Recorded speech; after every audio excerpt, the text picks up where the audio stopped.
Antara paparan menarik hari ini. Tak sangka tua-tua masih jadi pelajar. Ahli Parlimen Julau dedah hampir diserang Samseng Wild West. Celakalah Didi Chronicle yang mempeleceh agama demi konten.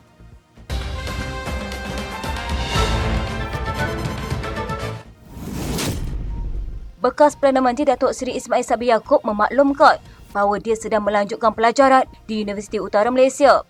Bekas pegawai kanannya Kamaruzaman Yusof yang juga pensyarah kanan akan menjadi penasihat tesisnya. Bekas Naib Presiden UMNO itu memaklumkan dia telah pun menerima kad pelajarnya. Katanya, Alhamdulillah dapat kad pelajar. Rasmi saya jadi pelajar, tak sangka tua-tua masih pelajar.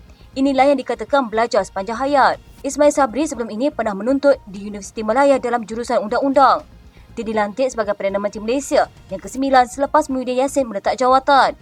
Namun, tempoh pentadbirannya tidak lama selepas Gabungan Perikatan Nasional yang mendukung pentadbirannya gagal mendapatkan sokongan yang mencukupi untuk membentuk kerajaan pada pilihan raya umum tahun lalu. Ismail merupakan graduan undang-undang dari Universiti Malaya pada tahun 1980-an.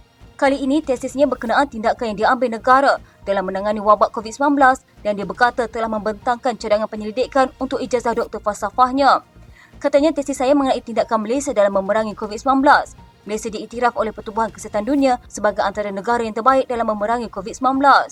Ismail berkata tiada satu pun negara yang boleh dijadikan contoh dalam pengurusan wabak itu kerana ia kali pertama melanda dunia.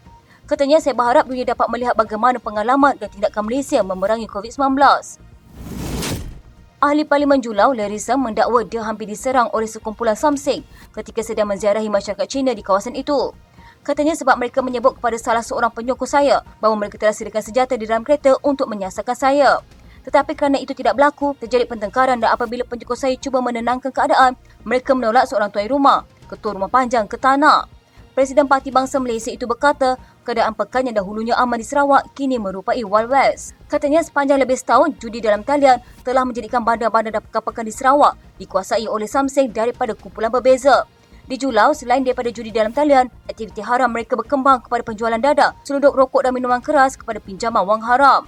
Seng berkata kumpulan Samseng itu telah memaksa pemilik kedai kopi membeli barang selundup mereka di Pakat dan Julau serta memerah margin keuntungan daripada pekedai. Tambahnya, mereka yang menentang akan menerima ancaman.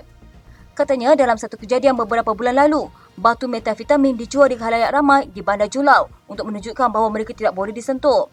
Menurut Seng, dia juga dimaklumkan beberapa penjawat awam dan tuan rumah turut berhutang dengan Samseng berkenaan.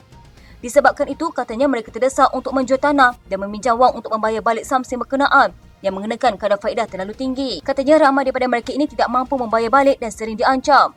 Mengenai pertemuannya, Seng yang menyifatkan ia sebagai bodoh dan angkuh berkata beliau tidak mahu memperbesarkan perkara itu tetapi menggesa polis untuk melihat situasi berkenaan. Katanya sekiranya kegiatan mereka diteruskan dengan cara yang kurang hajar, pihak berkuasa dari Bukit Aman perlu bertindak keras terhadap mereka. Ini adalah pengabaian undang-undang dan ketenteraman sepenuhnya dan perkara seperti itu tidak boleh dipandang ringan. Kemarahan pemuda amanah terhadap seorang pengaruh meluak-luak dilontarkan mereka menerusi laporan polis dan sidang media yang dibuat mereka. Mereka marah kerana pengaruh ini mempelecehkan agama demi kepentingan parti dan untuk membuat kandungan laman sosial mereka. Hazmi atau dikenali sebagai Jamil Hassan berkata, celakalah Didi Chronicle yang mempelecehkan agama demi konten dan parti. Laporan polis itu dibuat di seluruh negara oleh pemuda amanah.